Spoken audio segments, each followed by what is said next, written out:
Good morning, everyone, and happy Research Day. Once again, this is Doc Del, your research professor. So, this time, yung gagawin natin, how are you going to present or cascade your survey questionnaire and interview guide? But before that, for those who are new to this channel, I want you to subscribe and then hit the notification bell so that if I have new videos relating to writing research in education, and business research, you will always updated.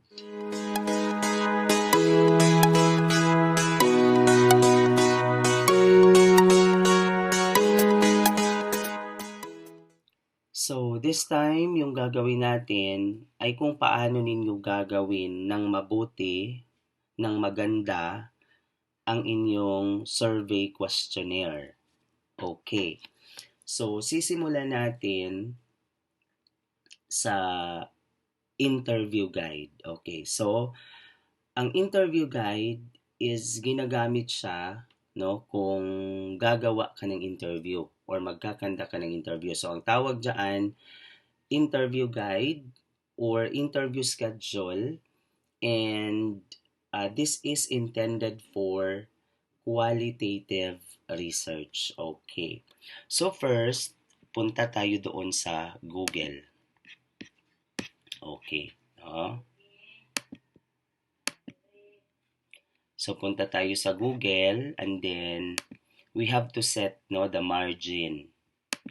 So always remember this na pag meron kang babaguhin sa iyong manuscript, always consider the margin. So 1.5 inches. Okay. So ang interview guide, meron siyang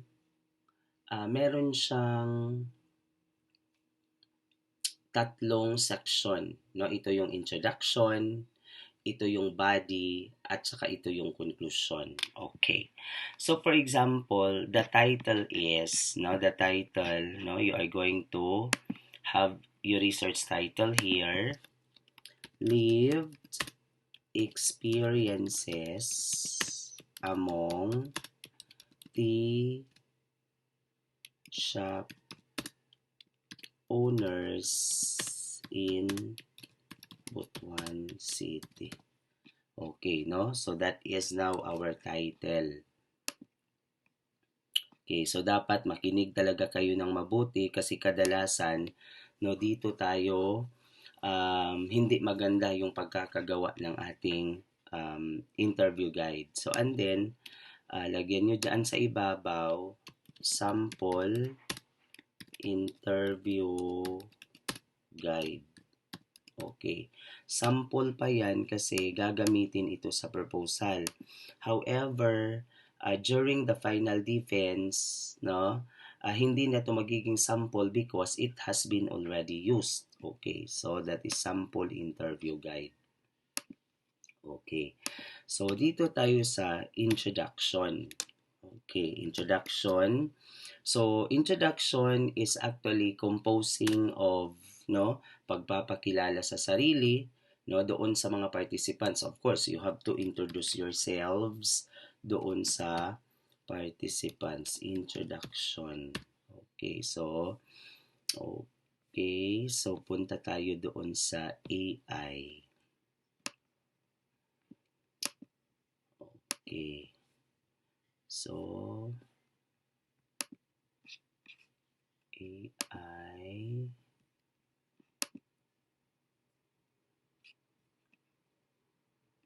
Magsa-sign in tayo. Next. And then, punta tayo doon sa personal email.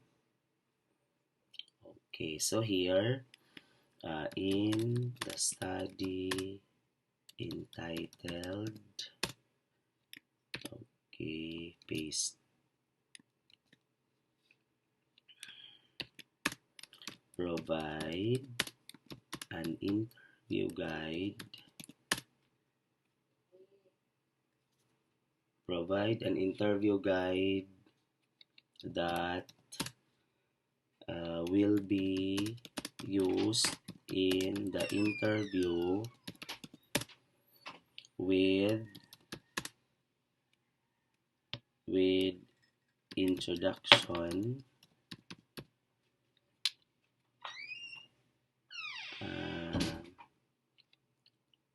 body. Okay, so dito body. So doon sa body, these are the micro questions that will answer your mother question. Okay, so here opportunities,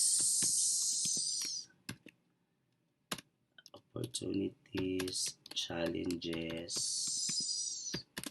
and coping mechanisms, and conclusion. Okay, it's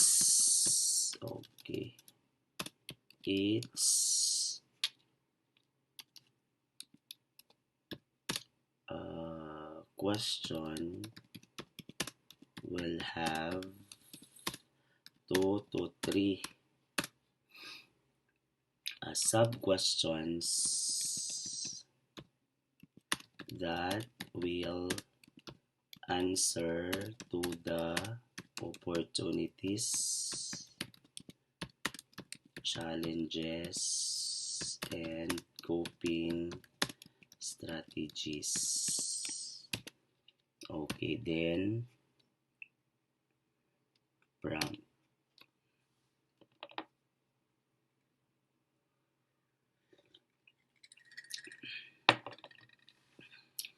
Okay. No, this is the one that being provided by the AI. Okay, so yan. No? So yung gagawin natin dito, okay, andito na po yung introduction, kopyahin. And then, no, wag lang basta-bastang kopyahin, you have to read. No? You have to read. Okay, so for the introduction, this is it. Okay, so good day. Yan, no? This is the introduction. My name, so you have to state your name. No, magpapakilala ka doon sa iyong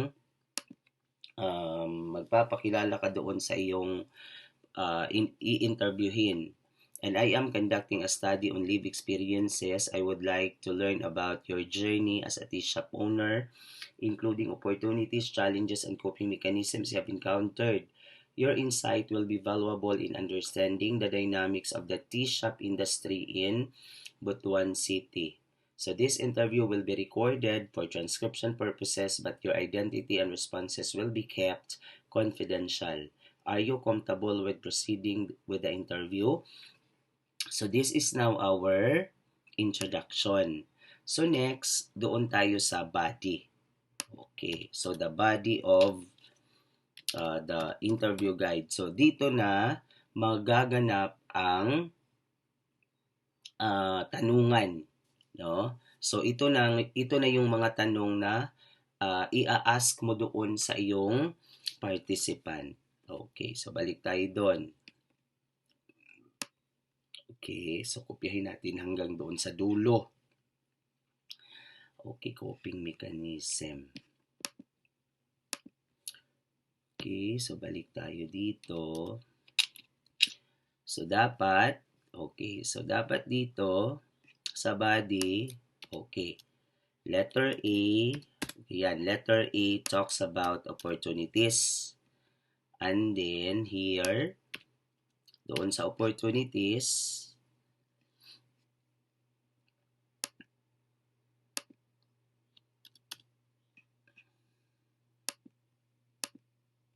okay. So so ito 'yun, no? What motivated you to open a tea shop in Butuan City? So itong mga ganito, pwede na natin 'yan tanggalin, no? And then number 2, okay. And then number 3. Okay, no? So, yan. So, and then, doon tayo sa letter B. Okay, letter B talks about the challenges. Okay, so number 1 ang challenges. Yan. So, alignment is very relevant. And then here, yan. So, okay, letter C.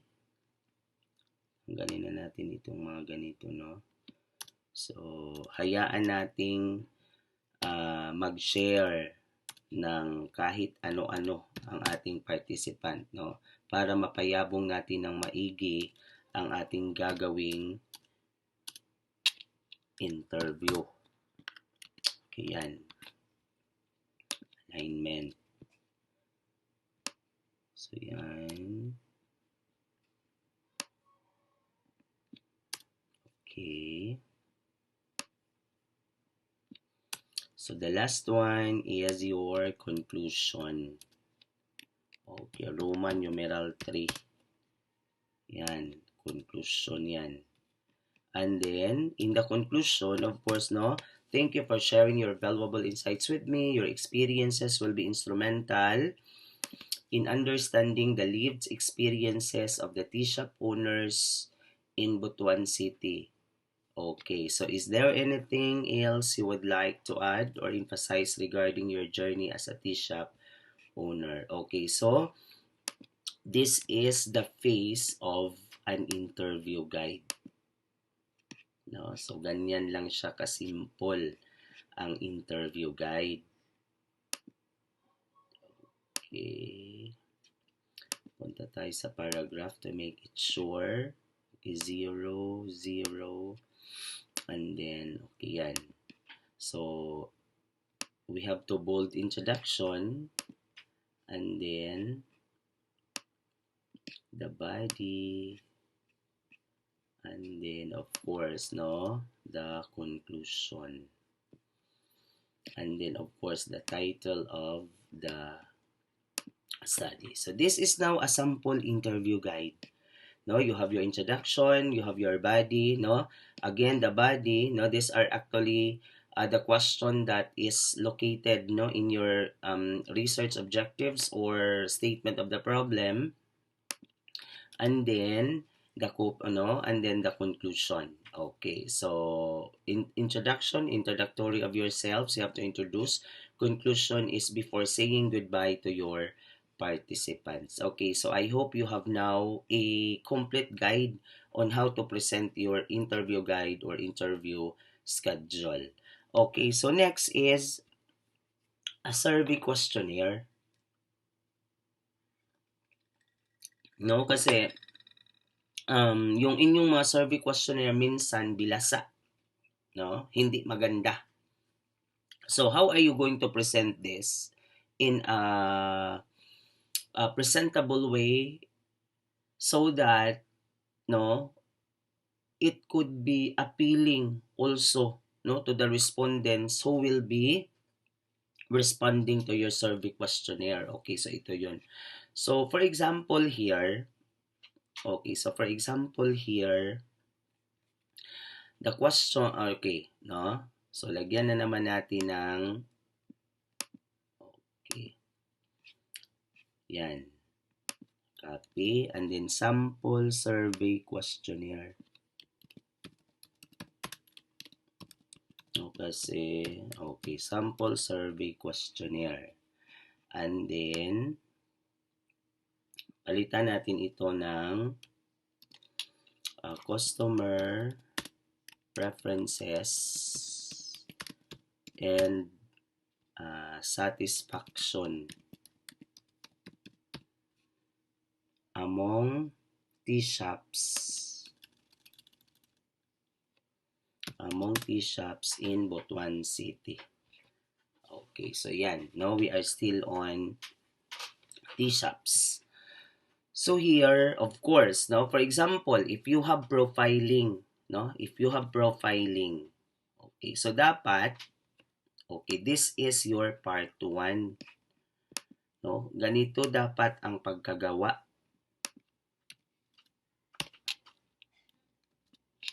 Okay, no? So, your part 1 is profiling, no? So, di ba the question in your SOP is, what is the demographic profile? So, part 1, demographic profile, and then provide the information below, no? So, provide the information um, given below. Okay, so ganyan, no? So, ito, number 1, age. Number 2, so kung how this is being arranged in your SOP, nauna ang age, sumunod ang sex, sumunod yung income, sumunod yung educational attainment. So that is also how you arrange this in your survey questionnaire, no? This is how are you going to arrange this in your survey questionnaire. And then, doon tayo sa part 2, no? Okay, so for example, here, part 2 is, okay, so for example, your part 2 is level of mobile, okay, level of customer preferences. Level of customer preferences. Okay. So, how are you going to provide instruction here? Okay, ito na yon, no? So, all you have to do is put an instruction here. Yan. Okay, this is intended for, pwede nating, ito, gagawin natin yan. Okay, yan, no? Okay, and then you have to bold this one para maiba naman siya, para makita talaga natin that this is part 2. And then, read its statement carefully and make sure you understand the meaning and intent of its statement before responding. Choose the response that best reflects your opinion. Refer to the scale presented below. Okay, so dapat alam ng mga respondents kung ano ang kanilang ginagawa, no? So ito 'yon. Okay, so dapat this one. So because you said merong scaling, no? Sa baba. Okay, so this one. O kung inyong titingnan, this is how it is done.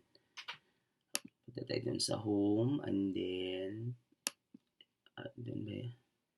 Saan ba ito? Home. And then ito yung border. Okay. So yan, no? Ganyan yan siya ginawa. Okay. Lagihan natin okay. No? So this is one, no? So dapat in your scaling, all these elements are present. So merong rating, merong range, verbal interpretation, this is verbal description. Verbal description and verbal interpretation. Ayan. No? So, dapat tandaan, itong scaling na ito, itong range, dapat pareho po tayo lahat. No? This is a 0.8, no, yung kanyang interval. From 1.0 to 5.0, so 0.8 po ang kanyang interval. So, when you say always, okay, what do you mean by always? No? So here, the respondent does this all the time or completely agrees with the statement. Or pwede din, the respondent does this all the time.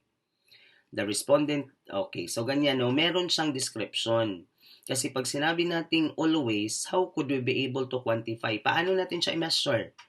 No? Ano yung distinction ng between always and often, between often and sometimes, between sometimes and seldom, between seldom and never. So, ito yan. no? So doon sa AI, ang inyo lang gagawin actually, no? Kasi ginawa na natin ito kahapon. Okay, so yan, no? Andito siya, no? Yung tinanong natin, no? Tinanong natin kay AI, ito yung tanong natin, no? So iba lang yung title dito. Okay, so in the study entitled,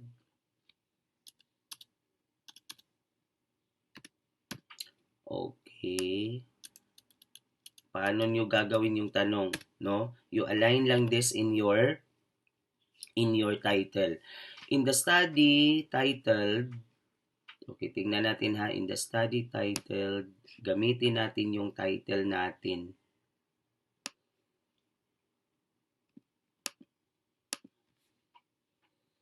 In the study titled,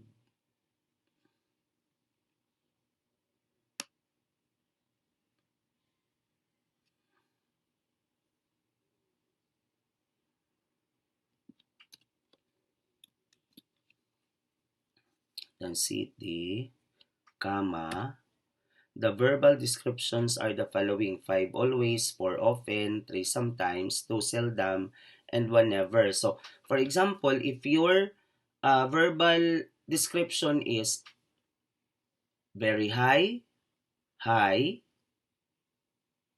average, low, and very low, so yun din ang ilalagay nyo dyan. The verbal description are the following: 5 is very high. Okay. So, for example, your verbal description is strongly agree. So, yung always dyan, palitan nyo ng strongly agree. Then, provide a verbal interpretation of the scaling presented. No, ganyan lang. O, diba? So, dito, okay, the customer experiences, palitan na lang natin yon. Okay.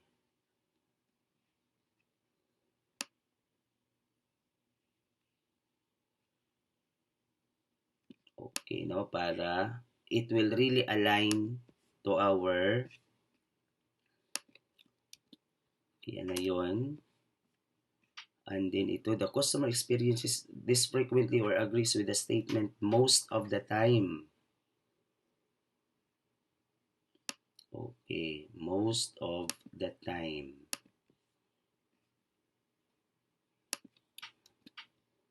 Okay, sunod.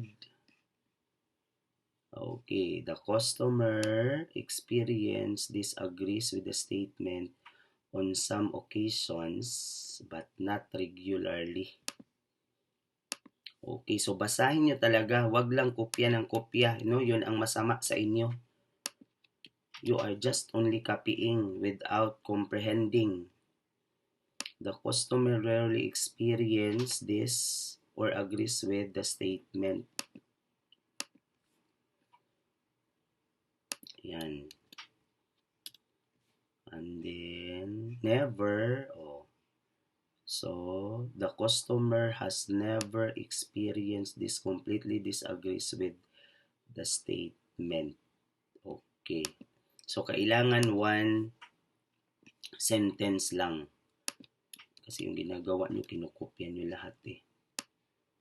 No? So, kailangan pag-isipan.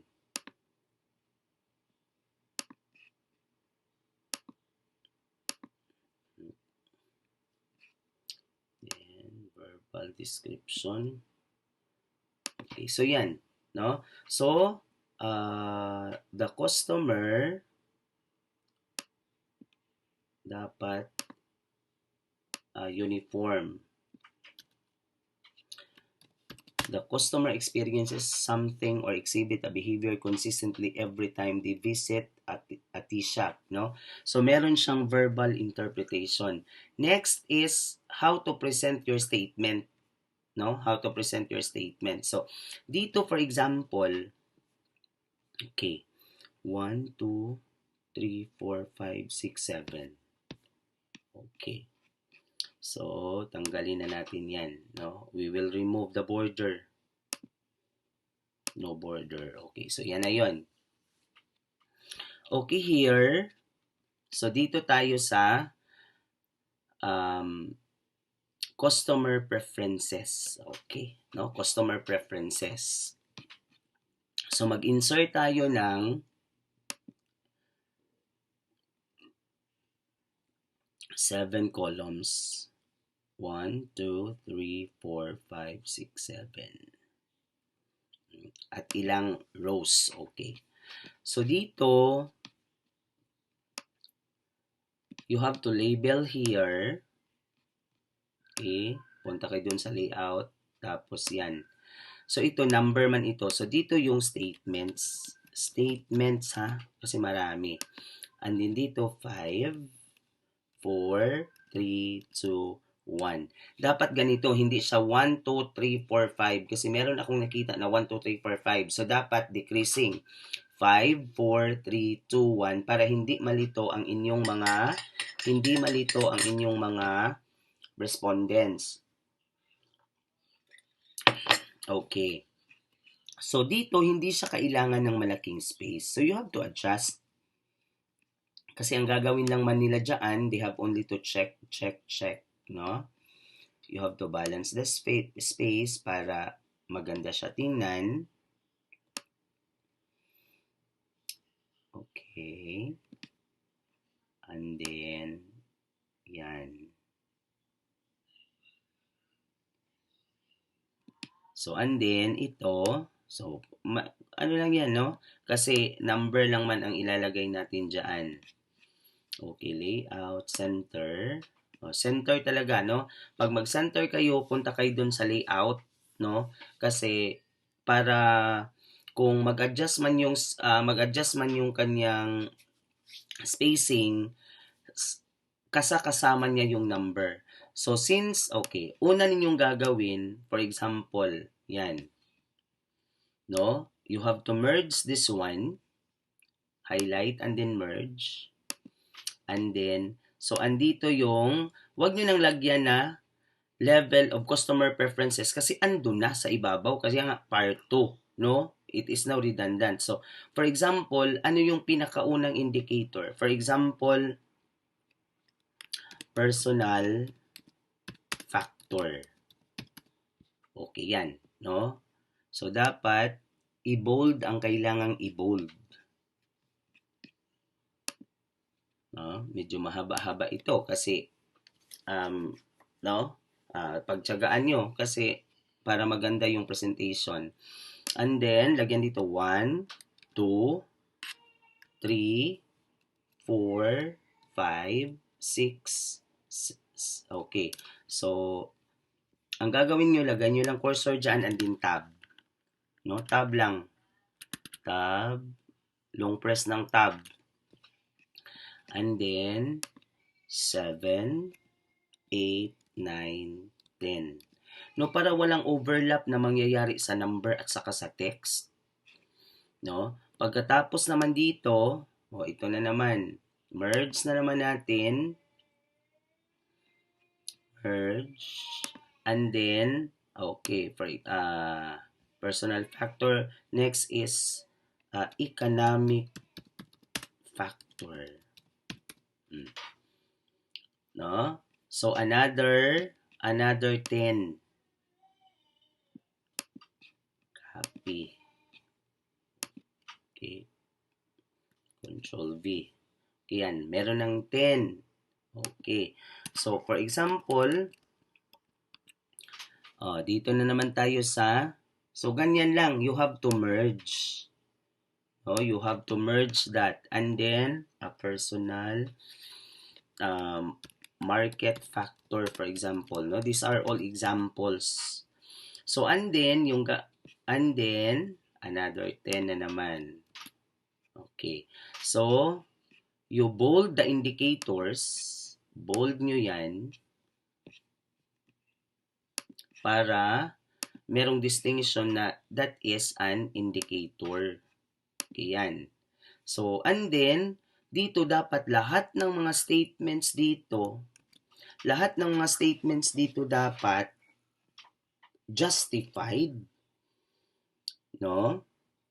justified para lahat ng mga ends, no? Ends ng inyong statement ay naka-align siya sa right side, no? Kasi minsan pag hindi natin ginawa yung justify, ang mangyayari bilasa pud siya, no? Bilasa, hugaw, ana, marumi, masakit sa mata. Okay. And then, next one, punta na tayo doon sa part 3. No? Okay. So, pwede natin itong bit-bitin,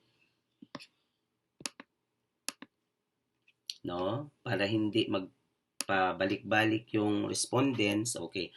And then, lagyan na natin yan ng part 3. And then, dito, level of customer satisfaction.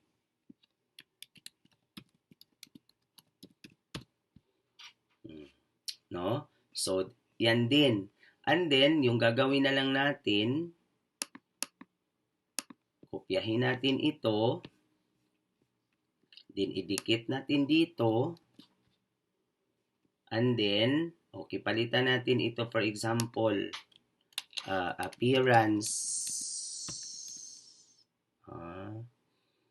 taste, example rani ha, hindi po rin kopyahon, palatability. Okay, so yan, no? So, ito ang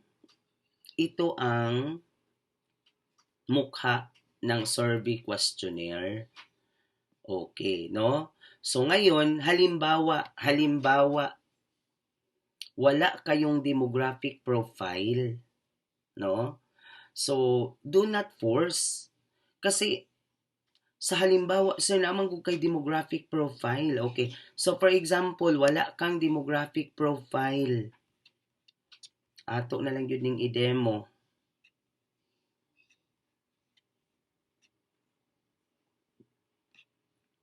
For example, wala kang demographic profile. Copy. Okay, no? Do not include demographic profile if you don't have demographic profile. So, ang gagawin mo dito, tanggalin mo ito, no? Tanggalin mo yan, delete, and then this is your part 1. No? This is your part 1, and this is your part 2. Okay, yan. No? And then, huwag kalimutan na doon sa pinakababa, okay, lagyan nyo ng thank you. No? Thank you. And then, dapat, meron kayong source. Yan. Dapat, no? You have to provide the source of your instrument.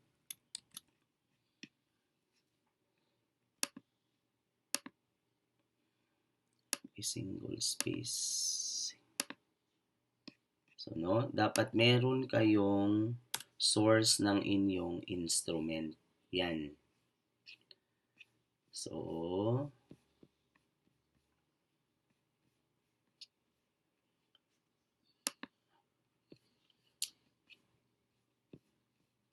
no, wag kalimutan yung pasasalamat. Okay.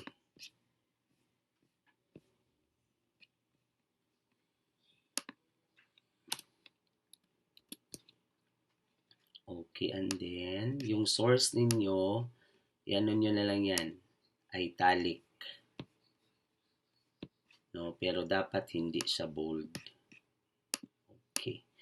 So, ganyan lang, no? So, this is the sample of an interview guide with 3 parts. And then, sample survey questionnaire na merong demographic profile.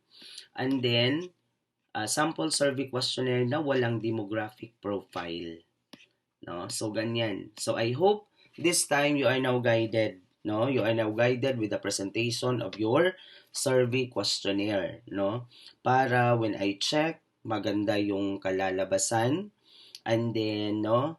everything will become smooth, everything will become fixed, and no, uh, you could be able to present your survey questionnaire in a very good presentation. Okay, so I hope now you are guided. No, pagtiyagaan ang makinig at manood sa video natin sa research because this is the only way that I could help you during my absence. Okay, so thank you so much for watching everyone. Magandang umaga sa lahat and hanggang sa muli. Maraming salamat.